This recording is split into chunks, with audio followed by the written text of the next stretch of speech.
네, 사회복지 가치와 윤리에서 세 번째 윤리적 딜레마 해결 방안을 살펴보도록 하겠습니다. 네, 딜레마가 뭔가요? 딜레마? 뭐 이러지도 저러지도 못하는 난처한 상태를 딜레마라고 하죠. 우리가 고민에 빠진 거잖아요. 아, 윤리적으로 고민에 빠졌다. 이럴 때 해결 방안을 지금 배우는 것입니다. 그러면은 어쩔 때 이런 고민, 딜레마에 빠지는가? 우리가 사회복지 실천에 보면 다양한 문제에 직면하게 돼요. 그 문제를 해결하기 위해서 우리 사람마다 가지고 있는 가치관, 또 마음속에 가지고 있는 가치관, 생각들, 기준, 이런 것들이 다 다를 수 있다라는 거죠. 그렇다면 그 상황에서 어떤 선택이 가장 윤리적으로 올바른 것인가를 판단하기 어려운 상태에 빠질 수가 있어요. 그게 딜레마라고 하는 것이죠.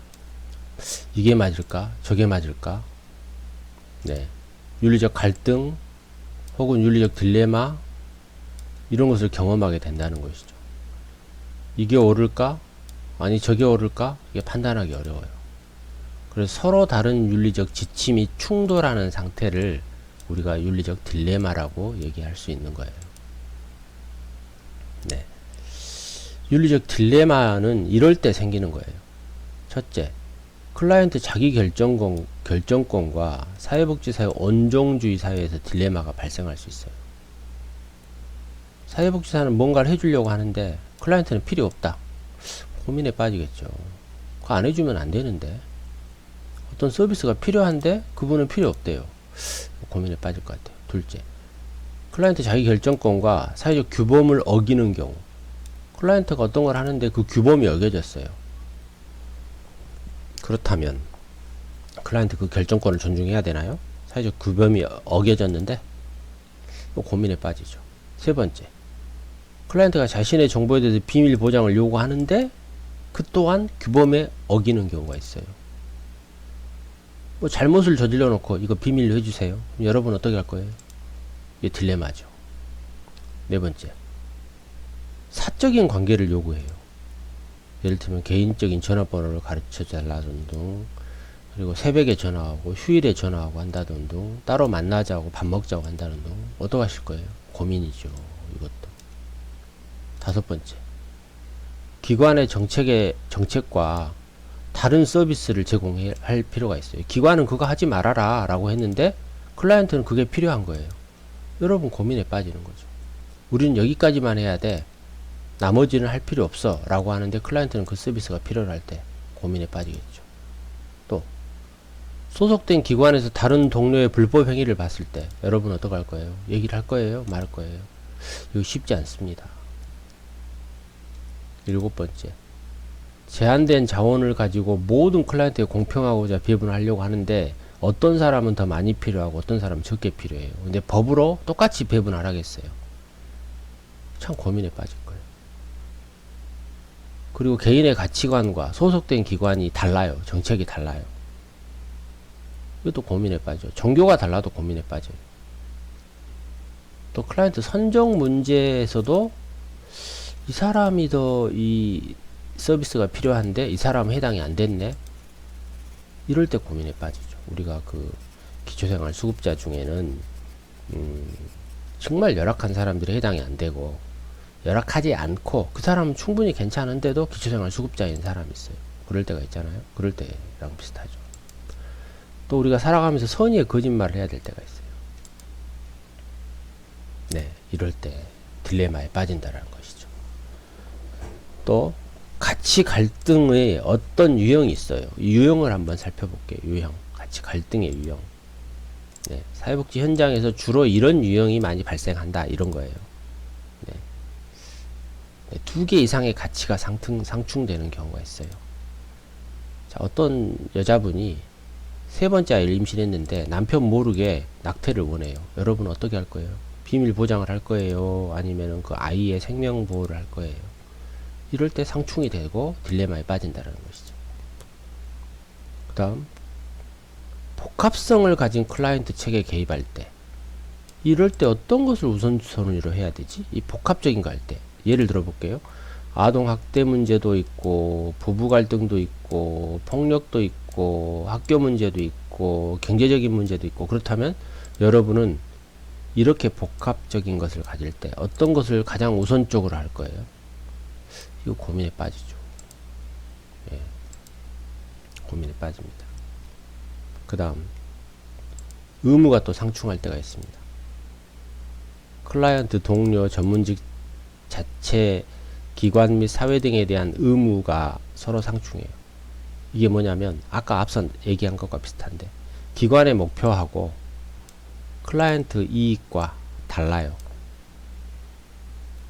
기관의 목표는 이쪽인데 클라이언트 이익은 저쪽이에요. 그럴 때 고민에 빠지는 거죠. 네. 클라이언트 이익이 우선 가치에도 불구하고 기관이 자원 때문에 부족해서 서비스를 제공하지 못할 경우 좀 마음이 아플 것 같아요. 이런 건 고민이면서 마음이 아픈 거죠. 하지만 이런 경우에 여러분들이 개인적으로 뭐 후원을 한다던가 뭐 그렇게 해결하는 방법은 바람직한 방법이 아닙니다. 네. 조금 이따가 해결 방법은 한번 살펴보고요. 지금은 갈등의 유형에 대해서 살펴보고 있습니다. 그 다음 결과가 뭐예요? 올바른 결정이 어떤 것인지 판단하기 어려워요. 특히 클라이언트가 아동일 때 이 아동을 위해서 지금 부모와 분리하는 게 나은지 부모와 같이 사는 게 나은지 몇 살 때부터는 이 아이가 사는 게 나은지 학대 아동일 때 부모에게 돌려보내는 것이 나은지 이게 참 모호하다는 것이죠. 부모에게 돌려보내면 부모가 또 학대할 건데요. 그렇다고 해서 그 아이를 누가 돌봐야 되나요? 결국엔 부모가 부양을 해야 되는 건데 참 이거 고민스럽고 이럴 때 참 판단하기 어렵죠. 그리고 전문가와 클라이언트 간의 힘 균형 또는 권력이 불균형적이다. 이게 무슨 얘기냐면요. 균형이 맞아야 돼요. 사회복지사와 클라이언트는 힘이 균형이 맞아야 돼요. 또 우리 사회복지사들을 의뢰하고 우리의 일자리를 주는 사람이거든요. 클라이언트는. 근데 클라이언트의 상하 관계가 되기가 쉬워요. 사회복지사가 더 높은 관계, 클라이언트를 마치 아랫 관계 이렇게 만들어 놓을 가능성이 높아요. 그럴 때 장애를 가진 클라이언트가 본인의 인권이라든가 자기 결정권을 포기해 버릴 때가 있어요. 그러면 여러분이 모든 걸 다 해줄 수는 없잖아요. 이거 참 고민스러운 거예요. 고민스러운 거. 윤리적 쟁점도 한번 살펴볼게요. 자, 자기 결정권에 대한 쟁점입니다. 자기 결정이라는 건 뭐예요? 스스로 선택하고 결정한다는 거라고 했잖아요. 그런데 그 결정이 다른 사람이나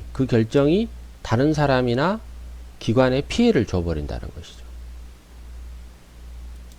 또 어디까지를 자기 결정의 범위라고 한정시켜야 될지 윤리적 갈등이 생겨요. 이때도 윤리적 딜레마, 갈등 이런 것이 생길 수밖에 없죠. 자, 비밀 보장입니다. 자, 비밀 보장을 지켰어요. 그런데 제한될 수 있다. 제한. 아까 앞서 설명했죠. 이 부분에 대해서. 아동 학대가 일어난다. 범죄가 일어난다. 그런 경우에는 비밀 보장을 하면 안 되죠. 또 자신 또는 타인을 해야 할 위험이 있다? 안 되죠. 비밀 보장하면 안 되죠. 또 그 사람이 미성년자인데 어떤 판단을 했다? 안 됩니다. 이런 경우는 비밀 보장을 할 의무가 없어요. 혹은 위험을 가한다. 범죄와 관련이 있다. 아동학대다. 이거 다 범죄입니다. 이런 경우에는 경찰에 신고해야 될 의무가 있습니다. 우리는. 이거 신고하지 않으면요. 나중에 처벌받아요. 그래서 비밀 보장도 하나의 제한이 있다. 제한이 있다. 진실성 고수와 알 권리. 진실할 거예요. 알 권리가 중요해요. 이거죠. 우리가 정보를 자유롭게 알아야 되거든요. 또 정보에 대한 접근도 알 권리가 있어요. 그런데 클라이언트 정보를 어떤 사람이 알고 있어요. 이 얘기를 클라이언트에 해줘야 돼요, 말아야 돼요? 당신에 대해서 누가 알고 있던데 그 말을 저한테 이렇게 했어요. 그런데 우리 선생님, 클라이언트 선생님 이거 알고 계세요 라고 해요. 근데 원래는 진실성 고수 측면에서 클라이언트의 내용을 알려줘야 하거든요. 알려줘야 해요. 그런데 모든 걸 알려주는 것이 과연 바람직합니까? 그렇지 않을 수도 있잖아요. 그렇다면 이때 또 딜레마에 빠질 수 있다는 거죠. 또 제한된 자원이 공정하게 분배됐는가? 분배되지 않아요. 긴급성이 있는 사람들은 우선적으로 빨리 해줘야 되거든요. 또 많이 필요한 사람은 좀 많이 해줘야 되잖아요. 근데 공정하게 분배가 됐는지 참 어디에 우선순위를 둬야 되나요? 긴급성이에요? 많이 해줘야 돼요? 아니면 저기는 필요 없다고 하는데도 내가 보기에는 필요한데요? 우는 아이 전 먼저 준다고 막 달라고 하니까 다 줘버려요? 이거 참 윤리적 딜레마라는 것이죠. 또 의무에 대해서 클라이언트의 의무, 기관의 동료에 대한 의무, 사회에 대한 의무, 이 세 개 중에 갖고도 또 딜레마예요. 클라이언트를 돌봐줘야 되는데 기관에서는 원치 않아요. 또 동료는 그날 무슨 행사가 있다고 해요. 동료의 무슨 가정사가 있어요. 결혼식이 있어요. 그런데 그때 클라이언트를 돌봐줘야 될 상황이 생긴 거예요. 아, 참 이럴 때 고민스럽죠. 네. 결혼식 갈 거예요? 결혼식 안 가고 클라이언트를 돌보는 걸 먼저 할 거예요? 네, 고민이죠. 이제 해결책을 한번 봐볼까요? 자, 어떤 방법으로 해결할 수 있을까요? 자, 그래서 사회복지사는 이런 가치 갈등을 해결할 수 있는 거에 대한 많은 학자들이 제시했어요. 그래서 큰 지침 세 가지를 제시했는데요.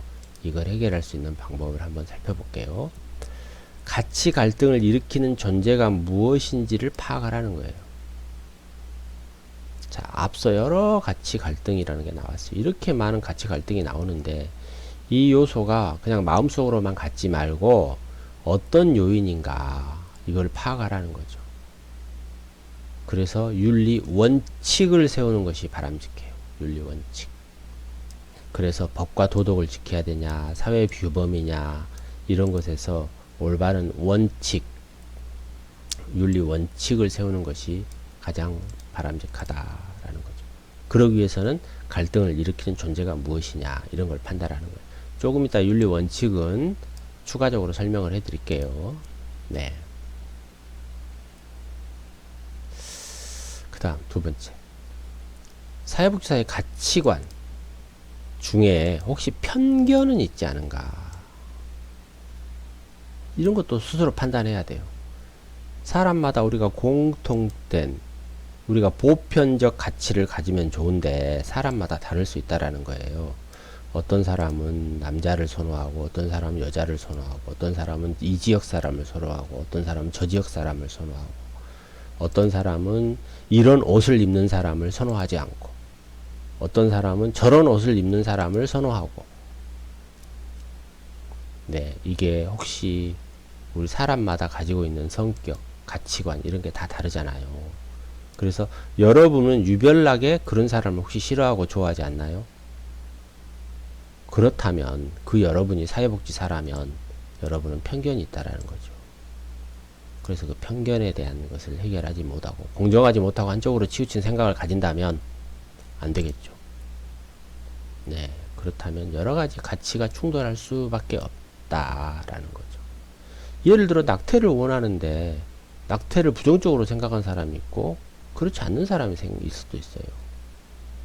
그렇기 때문에 이 편견에 대한 판단, 네, 그래서 가치를 해결할 갈등 이런 상황에서는 이 편견도 중요하다. 그래서 본인을 바라보는 능력 이런 것도 중요하다라는 거죠. 네, 세 번째, 클라이언트 가치관도 존중하지만 사회복지사가 수용하기 어려울 때는 다른 방법으로 의뢰를 해야 됩니다. 의뢰 뭐예요? 남에게 의지한다. 남에게 부탁한다. 그래서 결국에는 우리가 사회복지사로서 현장에 배치됐다. 그래서 이런 어떤 윤리적 딜레마에 빠졌다.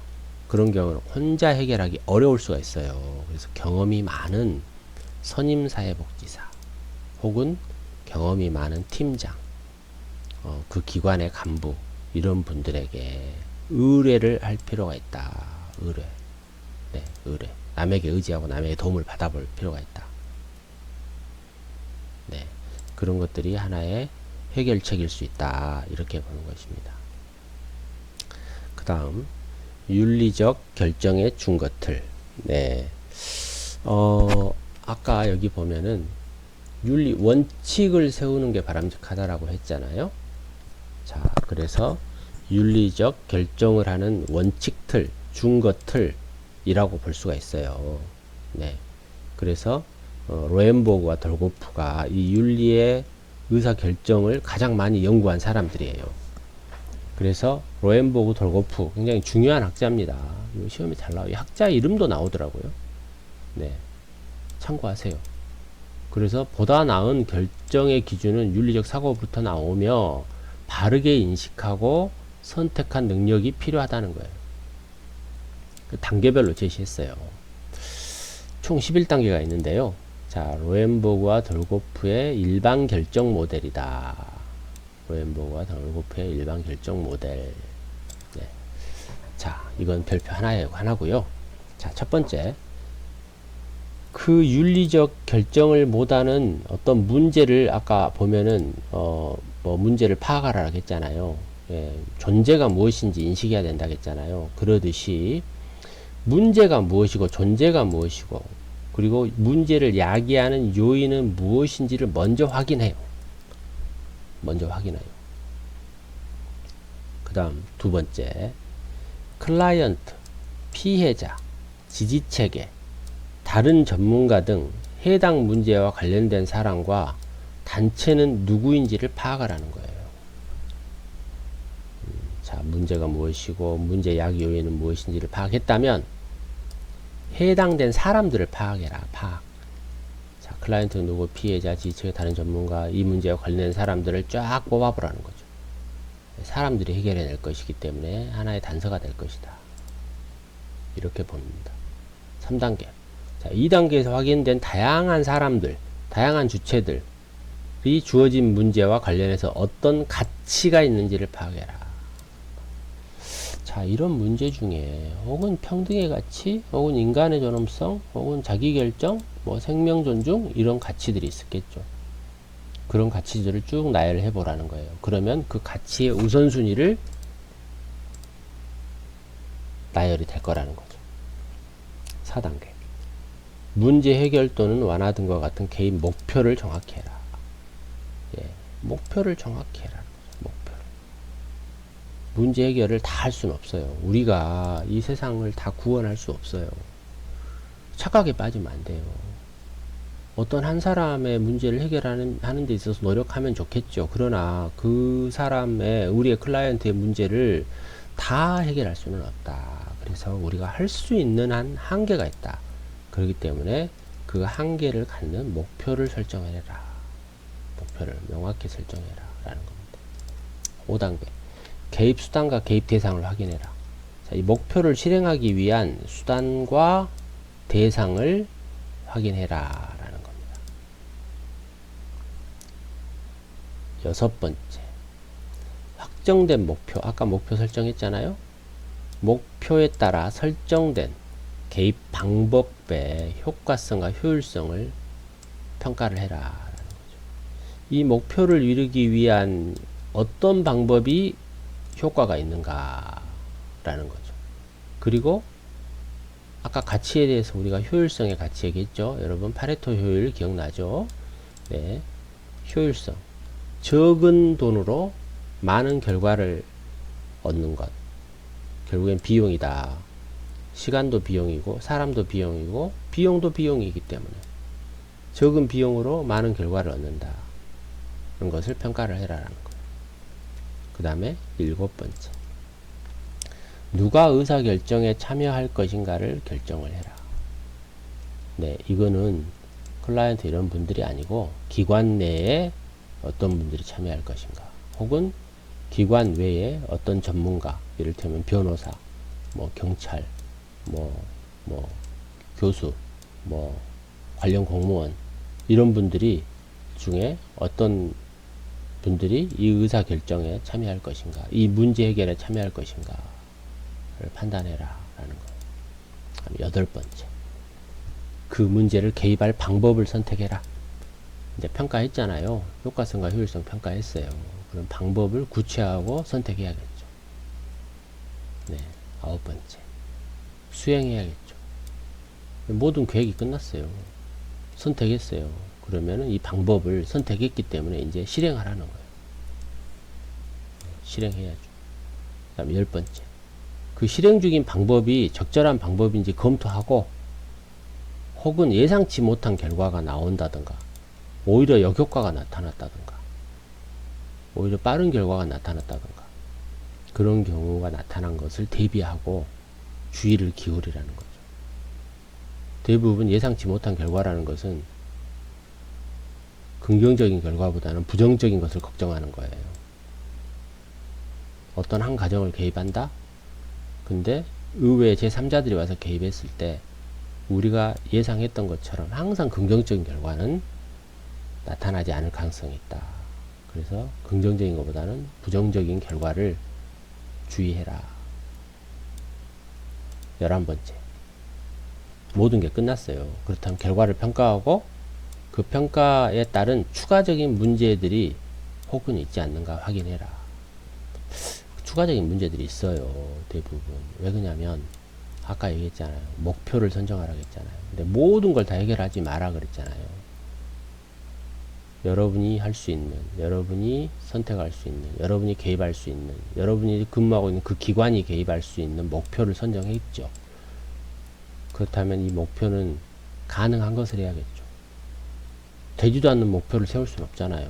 너무 큰 목표를 세우면 안 된다고 했잖아요. 자, 그랬을 때 결과를 평가하고 이 목표를 해결했어요. 그러면 다음 단계, 추가적인 문제를 또 파악하고 다음 개입을 할 수 있는 과정을 또 이렇게 단계별로 제시할 수 있겠죠. 네. 그 다음, 로엔보그 덜고프는 윤리원칙 심사표를 제시하면서 우선순위를 제시했어요. 우선순위. 그래서 로엔보그 덜고프의 의사결정 모델의 우선순위. 네. 여기는 심사표라고 나왔는데요. 윤리적 원칙 심사표. 우선순위. 어떤 책에는 우선순위라고 소개하고요. 어떤 책에는 심사표라고 소개를 해요. 굉장히 중요합니다. 여기는 너무 중요하니까 내가 여기다가 별표를 좀 2개를 이렇게 해놓을게요. 네. 2개. 굉장히 중요합니다. 윤리원칙 심사표. 윤리원칙 심사표 1번이 생명보호의 원칙이다. 2번은 평등과 불평등의 원칙이다. 3번은 자율성과 자유 원칙이다. 4번은 최소한 손실 원칙이다. 5번은 삶의 질 원칙이다. 6번은 사생활 보호와 비밀 보장의 원칙이다.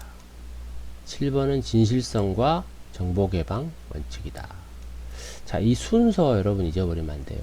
순서를. 자, 그래서 앞머리만 따볼까요? 생, 평, 자, 최, 삼, 비, 진. 왜 사로 안 갔을까요? 네. 이 비밀 보장이라는 단어가 더 임팩트 있는 단어처럼 보여요. 더 강한 단어처럼 보여죠. 그래서 비밀 보장, 사생활 보호. 이거 묶어서 여러분들이 기억하고요.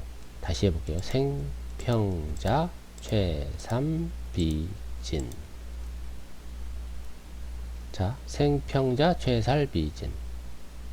여러분 따라 한번 해보실래요? 생평자, 최살, 비진. 네, 생평자, 최삼, 비진이라고 하든, 최살, 비진이라고 하든. 네, 생평자, 최살, 비진. 이 순서 굉장히 중요합니다, 여러분. 순서. 생평자, 최살, 비진. 생평자, 최살, 비진. 네. 자, 그러면은, 자는 뭐예요? 자율성과 자유원칙. 삼은 뭐예요? 삶의 질 원칙.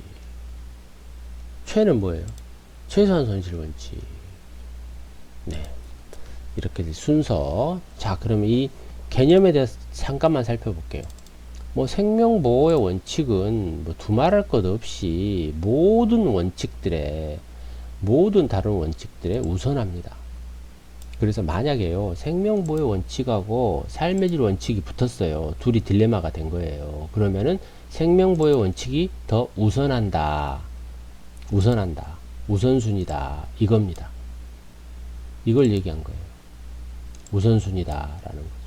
어떤 것을 먼저 차지하거나 사용을 해서 차례에 위치해 있다라는 거죠. 그 다음 두 번째, 2위가 뭐예요? 평등과 불평등 원칙이라는 거죠. 모든 사람은 평등하게 돼야 된다라는 거예요. 만약에요, 비밀 보장의 원칙이 있었어요. 근데 평등하지 못해요. 그러면은 평등한 것을 먼저 선택하라. 그 말입니다.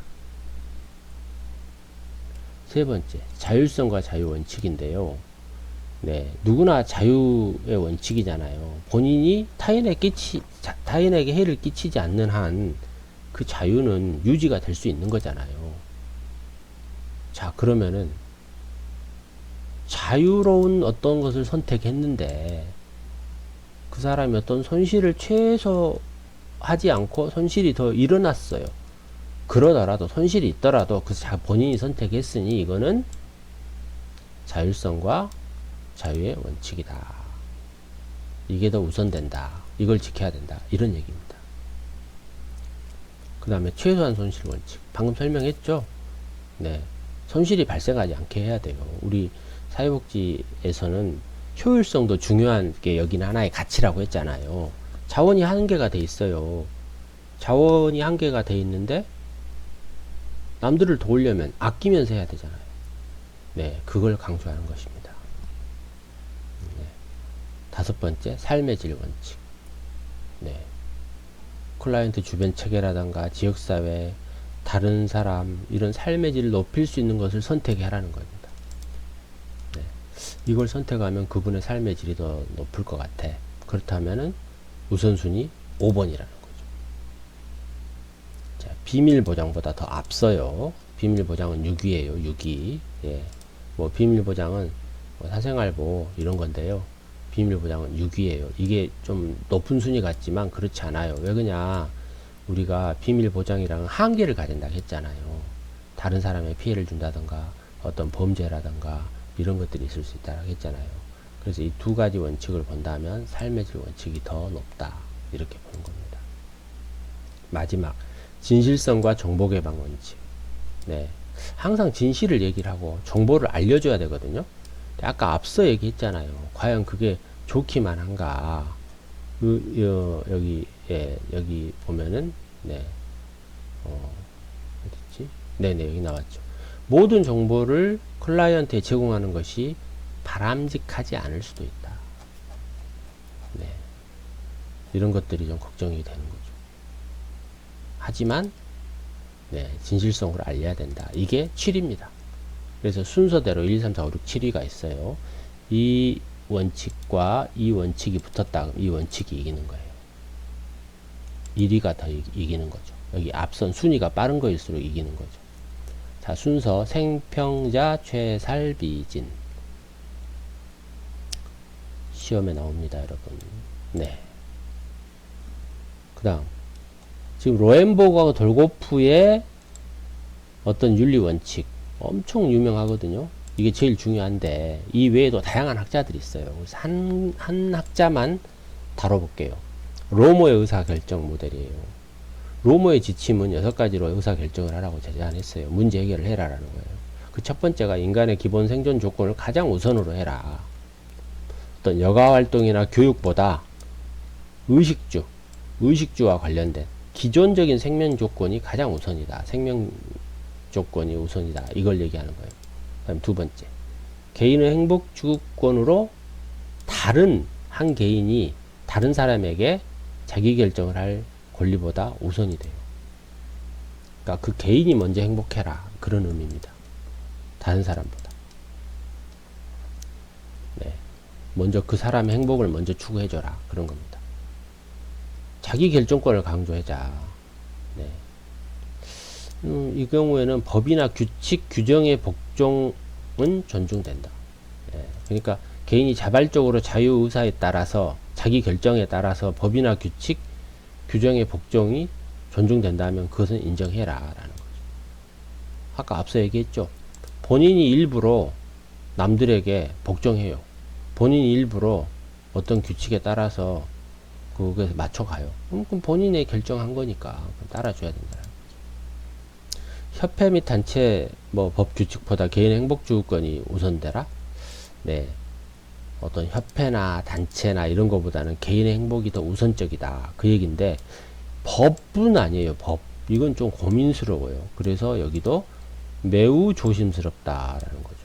법의 준수보다 우선한다. 개인의 행복이 법의 준수보다 우선한다. 이건 아니에요. 하지만 단체나 협회 규칙보다는 개인의 행복이 더 우선해야 된다. 라는 얘기입니다. 한 5째. 전문가 집단 결정 원칙은 결정 원칙으로서 어떤 윤리적 결정을 내릴 경우에 다른 전문가 집단 결정과 의논한 후 결정을 할 필요도 있다.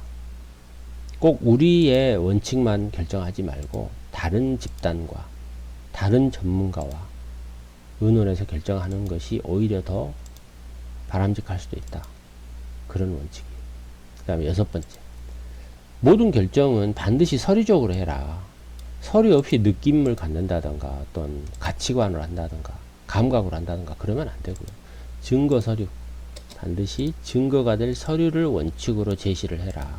그래야 나중에 소송이나 이런 거에서 여러분이 자유로울 수 있다. 뭐 이런 겁니다. 시간이 많이 갔네요. 뭐 연습 문제, 뭐 평등에 대해서 기회와 동등하게 주어지는 것이 아니라 활동과 경쟁 여건이 비슷해 실질적인 평등이 이루어진다고 그런 것은 무엇인가? 네, 비례적 평등이죠. 로엔버그와 돌고프 윤리 원칙 증거들에서 윤리 원칙을 우선적으로 하는 것을 올바르게 표현하고 생평자 최살비진. 네, 생평자 최살. 네, 아시겠죠? 네. 윤리란 옳고 그름을 나타내는 판단 기준이 어떻게 말해 도리이다. 마땅히 누려야 도리이다. 네, 윤리네요. 네. 해결 문제. 미성년자가 임신했어요. 여러분 어떻게 해결할 거예요? 낙태시킬 거예요? 말 거예요? 비밀 보장할 거예요? 자기 결정할 거예요? 참 어려운 문제죠. 요양병원에 어르신을 묶어놔요. 그 안전을 위해서 묶어놓은 게 나아요? 인권을 침해당하는 게 나아요? 어떤 게 더 좋나요? 이 윤리적 판단 딜레마에 빠지겠죠, 여러분?